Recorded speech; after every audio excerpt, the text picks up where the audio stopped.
This is Jackie, and I'm here with Jaime and Mike of Pierce the Veil. We are here at Silver Spring Fillmore Station. Y'all have been together for just, a little bit. Back in 2007, A Flair for Dramatic turns 10 in June. Shit. Unreal. Unreal. Right, yes. Plans to play some songs from that album on this tour? Yes. Okay. The answer is yes. The answer is yes. Actually, been doing a lot of like older songs on this tour, and it's a good mix of new and old. And fans are always like, "Why don't you play this song? Why don't you play that song?" We can't play them all, but I think we got a good mix going right now. Trying to make everyone happy. It'd be a really long set, not that anyone would complain. How do you go about choosing your set now that you have such a nice variety in which to choose from? Ooh, it's a process. Especially for this tour, like we probably worked for like a week straight just on the arrangement, like what songs we're playing. We try to, like he was saying, we try to get a good mix of, since we have 4 records now, we try to get a good mix of all our records and not just like, heavy on one record. Obviously we have our new record that came out, I think a little over a year now, and so obviously trying to play a couple songs from there, but not completely disregard our old records and stuff. So it's a good mix, I think. I think this show is a very roller coaster ride of fun. And looking back on Flair, what were some expectations that you had when you put out that album?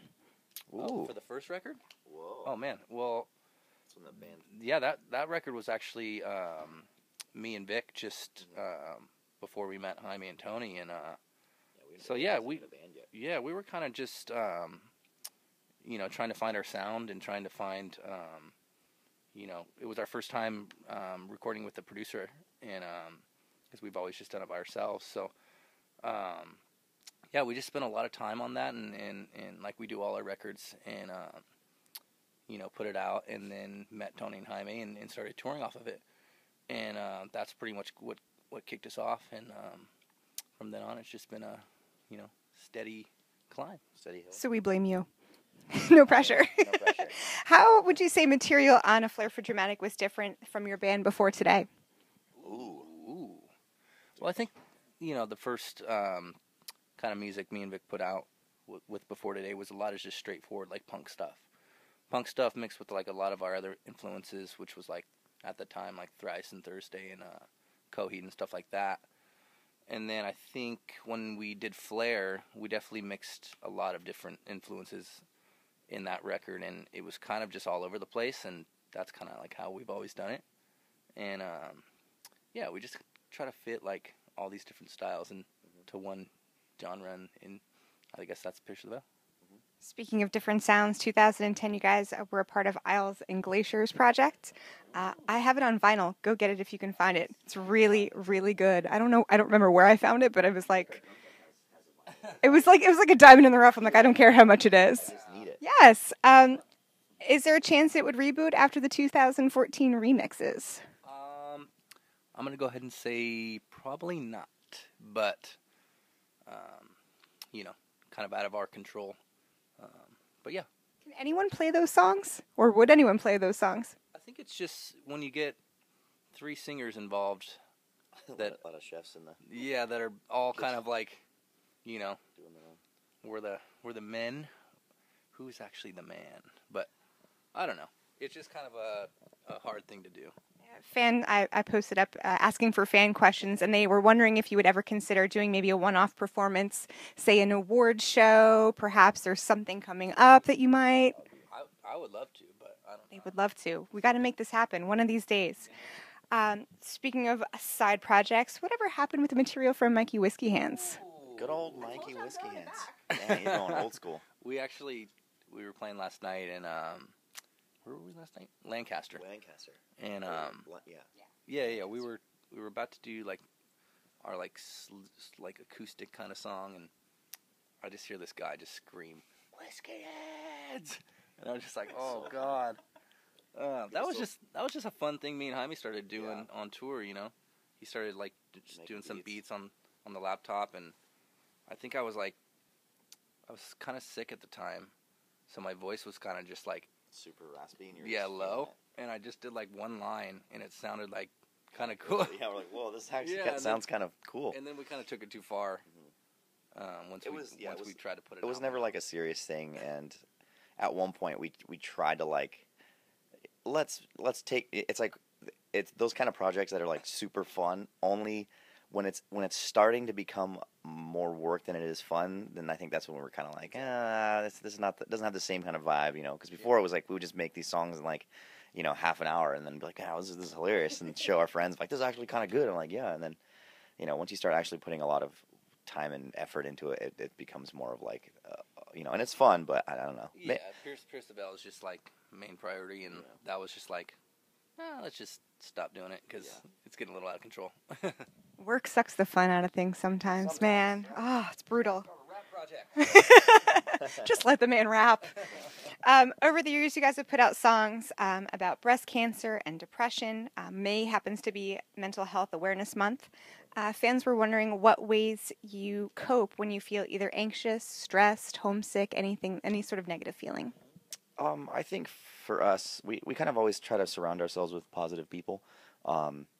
We're always kind of, you know, whether or not the day is going smooth with our with crew or band or whatever, you know, our crew do a really good job of keeping it really positive, and I think we try to surround ourselves with that all the time, just because, you know, we're out here on the road so much, and like the last thing you need is like, you know, somebody being really negative or something, you know. So we try to, you know, keep everything really positive. Even conversations about like, you know, if the show didn't go as well as possible, you know, I think we reinforce it with a lot of positivity and you know, keep everything kind of chill, because I you know, we all know that touring gets tough. We all know we get homesick, and yeah, we try to keep the vibe up. And that makes it really easy to be, you know, in a band with these guys and with like our crew and stuff. So everybody loves what they do. Yeah, I mean, shit. Am I allowed to cuss? Yeah, shit. I mean, shit's always gonna happen. So it's best not to just focus on the negatives and just think of, you know, ways to change them into positives. Yeah. I like that. Speaking of shit happening, what is a either song or lyric that fans tend to misunderstand or misinterpret, and can you clarify for us? The lyrics that in our songs are so they could be taken so many ways, and I think that Vic has a really strong, you know, intention of what he's trying to say, but also at the same time I think he wants everyone to interpret it their own way. And so I don't think there's any like wrong interpretations. I think they're just very different, and I think we encourage that, because to me, you know, when I'm a fan of a band and I hear a lyric, it could mean something completely different to Mike, but it still could like mean something. You know, I really like Saves the Day, Chris Connolly, I think his name is. He writes such like awesome lyrics that I really enjoy reading, and just kind of try to like wonder what he was thinking when he was writing those lyrics and stuff. So I think we're in that same kind of boat where fans can just kind of grab to whatever they want and take it. There's a lot of times too, like when I read some of our lyrics and I have to ask Vic, what's going on here, and you know, he'll explain it to me, and it's kind of cool. Yeah. Yeah, that's a good luxury to have. You just ask the writer. Speaking of which, 2016 Misadventures, what was different this time around with this record, either in the process? I mean, it was definitely a long-awaited record. Yeah, it was. Every record we make is a little different than the last, and this record was, you know, it was a very unorthodox process to create and finish the record. So yeah, I mean, I think the whole process of it was just a little bit different, and all those differences and all those things that kind of like, I wouldn't say like halted the process, but made the process what it was and added character to the record. You know, we wrote a bunch of songs, and then we cut a couple songs, and then we traveled all over the place. We had a couple tours in the middle of it. Like, it was just such a strange way to make a record. But that's what I think it came. You know, it came out the way it was. And I really don't understand why they give us deadlines, because they'll give us like a deadline, and it's so funny because it's like, okay, finish this record in 2 months, and we're like, it sounds you're like, okay, well, we're gonna do our best, and then like, you know, a month and a half rolls around, we're like, yeah, we're not happy with this at all yet. Like, it still needs some work. We're still figuring out the songs at that point, and we're just super like, you know, we want to explore every option for every song. We want to learn how to write the same song, but like 40 different ways, to make sure that there's not another version of it somewhere. Exactly. We want to make sure that it doesn't exist before we put it. So. And there's times where, you know, we can change some stuff in the songs for the better, but a lot of times, you know, we just go back to the original idea, or, you know, yeah, a lot of the songs, you know, the demo sounds completely different than the final song, but that's the reason it takes so long, is because we don't settle, you know, we're always looking for that different melody, or that different drum fill, or that different bass note. Yeah, everything. And I think not settling clearly paid off. Fans loved it. Critics loved it. Is there anything else that you sort of have in mind that you'd like to accomplish with this album? I mean, I think for our band, we're always trying to do things for the very first time, and whatever that may be. This year and last year has been a lot of firsts for us. You know, we got to play. We're on television on Conan O'Brien's show, which is like super insane for us. Like we were all huge fans. Teen Coco, like super crazy. Doing a bunch of festivals, being on the radio, doing these crazy Europe festivals that are coming up. We get to play Download, which is like, for being in a band as long as we've been, it's like that's crazy. Some iconic bands playing those kind of shows. So I think just keep on that path of firsts and doing things that we've never done before. You know, play in crazy places. You know, play in South Africa, or play, you know, in Japan again, and do some of that. You know, we just this year we did our first headlining tour in Canada. You know, and it's like, that's cool, man. Like, Wild, yeah. It's very wild. You know, all these firsts are coming back, and it's fun. It's been a crazy trip. And I mean, right now we're on tour with Sum 41, which is, you know, it was my favorite band when I was, you know, in high school, and they're still out here killing it. I just can't believe we're on tour with them. What was your reaction when they first approached to come together? I think the whole process was like, you know, we both managements were like, yo, we should do a tour together, and then both bands got back and said sure, and I think we were just like, wait, what? Yeah. So no, it's been awesome. We were all obviously excited, and you know, we've done like Warped Tour in the past with them and seen them play, and they put on the big rock show. You know, they're very, even with like, they do, you know, and without giving too much away, they really get the crowd involved, which we love. We love when bands do that. And they have a good time. You know, you can just tell they're having fun. So seasoned. They're seasoned vets. That's a great way to say it. They are seasoned veterans of it.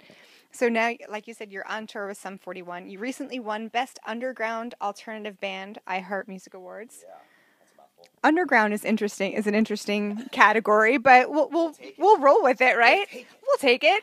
I think they just were like, okay, Bruno Mars is here, and like, oh, who's Pierce the Veil? They must be an underground kind of thing, because all our fans were like, you guys aren't underground, and we're like, well, compared to like, I don't know, Jay-Z, and all those. Justin Bieber. But to be on the same roster, in the same sentence, in the same room, that's awesome. We're happy to be there. And you're also nominated for 3 APMAs this year. What does the magazine and the awards show mean for you guys personally as a band, as well as for the scene? I just think that it's great for the scene. I think it's really cool to have an award type of show, I guess, to give a little praise to the bands in the scene that are working super hard, to get a little bit of recognition for their hard work. You know, like, I think when we first got involved, we were so like, whoa, this is really cool. Like, this is like, you feel like a rock star. You know, there's the red carpet, you dress up, and you're like, whoa, this is really cool. But it's like, it's still kind of underground. The whole thing is like, you know, so, and obviously it's because it happens in Ohio. No, not dissing Ohio. I'm just saying, like, it doesn't happen in LA. It doesn't happen in New York City. It happens in Ohio. I think that if you're going to go underground, you're going to go to Ohio and have an award show. Yeah, and we're happy to be a part of it, and well, the fact that, you know, AP's still going, and, you know, it's hard for magazines nowadays, and so it's pretty cool that they're still doing their thing and putting on the award show for all these kids, and it's just a cool thing. And even to bring it back to a little bit more current, you also recently released an acoustic version of Green Day's Coming Clean with a string quartet, no less. I mean, because, you know, you got to mix things up. So awesome. That's not underground. Underground bands don't do shit like that. How did you guys come across choosing that particular Green Day song? It's not something that is super well known. Yeah. And how did that cover come together? Yeah, I think I think Spotify approached us to do that, and obviously we're gonna like, yeah, Green Day for sure. We're all big Green Day fans, and that song I think they gave us, like they said from the first couple of records, and I think that song. It's such a short song. If you know the real song, it's literally like 1 minute and 30 seconds. So we're like, well, that'll be easy to do. But Vic really just liked the lyrics. I think the lyrics are great, and it just sounded really cool, stripped down too. Yeah. Like, cause it gave it a really like almost sad vibe. Like on the actual recording is like very punk rock and like but then like if you listen to the lyrics and if you like just dumb it down with just one guitar, it completely changed the vibe. And I think that's something that really it sold us, and we're like, you know what, we need some strings. So we made like some digital strings just like really quickly, and we're like, what are the chances of us finding a quartet? And our team found an amazing quartet. Apparently they're like some big LA rock star quartet group that they've played Coachella twice. Well, they've they done actually did strings for American Idiot as well, right? They've been on tons of records. They're just like, oh, we're doing Queens of the Stone Age next week, and I'm like, these guys are rock stars. Like we're taking photos with them and stuff. And You're underground now. Sorry, guys. So but no, it was really cool. They brought in their sheet music and it was really cool. I remembered from me being in band and like knowing like crescendos and decrescendos and doing all this stuff that I was like, hey, on the 35th measure, I was like so nervous, and they're just like, whoa, this guy knows a little bit. I was like, thank God.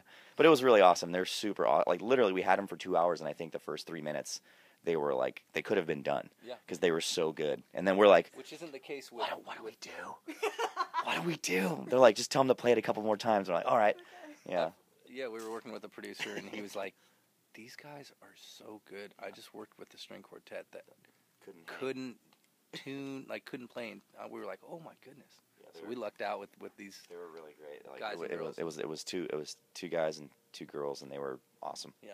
I give 5 stars. That's my Uber rating for that Green Day cover. The only thing I did in it was a shaker, and we tried like 5 shakers. And we ended up using an aspirin pill bottle. Yeah. It sounded the best, and that's on the recording. Sometimes a little DIY is all it takes. Oh, yeah. So 2017 is shaping up to be a great year for Pierce the Veil. What's up next for you guys after this tour that you're allowed to talk about? That we're allowed to talk about? Well, we're going to space. Just kidding. I wish. No, I don't. I've seen too many scary Martian movies. We get to go to Europe. We're going to Europe, and like I said earlier, we get to do a bunch of awesome festivals. We're doing Download. It's our very first time being on Download. Doing a lot of like our first show is in Amsterdam with like Sleeping with Sirens, getting together with some friends. Bunch of Issues, a bunch of bands like that. So yeah, it's kind of a mixture of these massive festivals like Download and like Nova Fest, Rock and like our own little festivals with like our own little bands, so it should be a good time. We're having fun, and obviously, we have some other stuff planned in the fall that we can't talk about because it's super top secret. We'll have to bribe him with some Jameson later. Well, stay tuned for much more from Pierce the Veil. This is Jackie, thanks to Chorus FM and One Avenue TV.